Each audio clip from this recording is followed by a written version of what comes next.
Actually Rashid ಮುತ್ಯ ಮತ್ತು ಮಣಿಕಂಠ ರಾಠೋಡ್ ನಡುವಿನ ತಿಕ್ಕಾಟ ಇದ್ರ ಬಗ್ಗೆ ಮುಂದೆ ಮಾತಾಡೋಣ.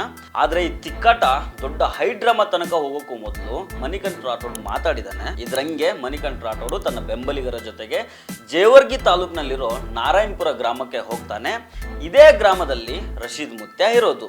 ಈ ರಶೀದ್ ಮುತ್ಯ ಬಗ್ಗೆ ಮುಂದೆ ಮಾತಾಡ್ತೀನಿ. ಈಗ ಈ ಮಣಿಕಂಠ ರಾಠೋಡ್ ತನ್ನ ಬೆಂಬಲಿಗರ ಜೊತೆಗೆ ನಾರಾಯಣಪುರ ಗ್ರಾಮಕ್ಕೆ ಹೋಗಿ ದಾಂಧಲೆ ಮಾಡಿದ್ದಾನೆ. ದೊಡ್ಡ ಹೈಡ್ರಾಮಾ ಕ್ರಿಯೇಟ್ ಮಾಡಿದ್ದಾನೆ. ಈ ಸಂದರ್ಭದಲ್ಲಿ ಅಲ್ಲಿ ಹೊಡೆದಾಟ ಕೂಡ ನಡೆದಿದೆ.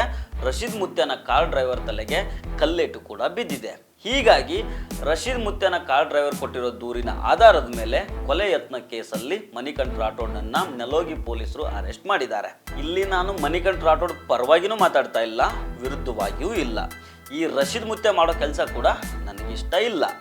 ಆದರೆ ಈ ಮಣಿಕಂಠ ರಾಠೋಡ್ ರೌಡಿ ಶೀಟರ್ ಅಷ್ಟೇ ಅಲ್ಲ, ಬಿಜೆಪಿ ಲೀಡರ್ ಕೂಡ ಹೌದು. ಚಿತ್ತಾಪುರದಲ್ಲಿ ಪ್ರಿಯಾಂಕ್ ಖರ್ಗೆ ಅಂತ ಘಟಾನುಘಟಿ ಎದುರು ಇವನು ಬಿಜೆಪಿ ಕ್ಯಾಂಡಿಡೇಟ್ ಆಗಿದ್ದ. ಇವನಿಗೆ ಎಷ್ಟು ವಯಸ್ಸಾಗಿದೆಯಲ್ವಾ, ಅದಕ್ಕಿಂತ ಹೆಚ್ಚಿಗೆ ಇವನ ಮೇಲೆ ಕ್ರಿಮಿನಲ್ ಕೇಸ್ಗಳಿದ್ದಾವೆ. ಒಂದರಲ್ಲೇನೋ ಕನ್ವಿಕ್ಟ್ ಆಗಿ ಜೈಲಲ್ಲೂ ಕಂಬಿ ಅನಿಸಿ ಬಂದಿದ್ದ. ಈಗ ಬಿಜೆಪಿ ಲೀಡರ್ ಆಗಿ ಪ್ರಿಯಾಂಕ್ ಖರ್ಗೆ ವಿರುದ್ಧ ಮಾತಾಡಿಕೊಂಡು ಯಾವಾಗ ನೋಡಿದ್ರು ಫೇಸ್ಬುಕ್ನಲ್ಲಿ ಲೈವ್ ಮಾಡೋದು, ಬರೀ ಇದೇ ಮಾಡ್ಕೊಂಡಿರ್ತಾ ಇದ್ದ. ಇವಾಗ ರಶೀದ್ ಮುತ್ಯ ವಿರುದ್ಧ ಹೋರಾಟಕ್ಕೆ ಇಳಿದಿದ್ದಾನೆ. ರಶೀದ್ ಮುತ್ಯ ವಿರುದ್ಧ ಇವನು ಹೋರಾಟ ಮಾಡ್ತಾ ಇದ್ದಾನಲ್ಲ, ಅದಕ್ಕೆ ಬೇಕಾದರೆ ಸಪೋರ್ಟ್ ಮಾಡ್ಬೋದು. ಆದರೆ ಕಲ್ಲೆಟ್ ಕೊಟ್ಟೆ ಕೊಲೆಗೆ ಟ್ರೈ ಮಾಡಿದೆ ಅನ್ನೋದಿದೆಯಲ್ಲ, ಅದನ್ನು ಮಾತ್ರ ಸುತಾರಾಮ್ ಒಪ್ಪೋದಕ್ಕೆ ಸಾಧ್ಯನೇ ಇಲ್ಲ. ಇರಲಿ, ಈಗ ಮಣಿಕಂಠ ರಾಠೋಡ್ ಕೊಲೆ ಯತ್ನ ಕೇಸಲ್ಲಿ ಅರೆಸ್ಟ್ ಆಗಿದ್ದಾನೆ. ಕಾನೂನು ಪ್ರಕ್ರಿಯೆ ನಡೀತದೆ. ಈಗ ಈ ರಶೀದ್ ಮುತ್ಯ ಇದ್ದಾನಲ್ಲ, ಇವನ ಬಗ್ಗೆನೂ ನಾವು ಮಾತಾಡಬೇಕು. ಉತ್ತರ ಕರ್ನಾಟಕ ಭಾಗದಲ್ಲಿ ಈ ಮುತ್ಯಗಳ ಹಾವಳಿ ವಿಪರೀತ ಜಾಸ್ತಿ ಆಗ್ಬಿಟ್ಟದೆ. ಒಬ್ಬ ಮುತ್ಯ ತಿರುಗೋ ಫ್ಯಾನನ್ನೇ ಹಂಗೆ ಬೆರಳಲ್ಲಿ ನಿಲ್ಲಿಸ್ಬಿಡ್ತಾನೆ. ಇನ್ನೊಬ್ಬ ಮುತ್ಯ ಚಡ್ಡಿ ಹಾಕ್ಕೊಂಡು ಕಾಂಪೌಂಡ್ ಆರೋದನ್ನೇ ಕೆಲಸ ಮಾಡ್ಕೊಂಡಿದ್ದಾನೆ.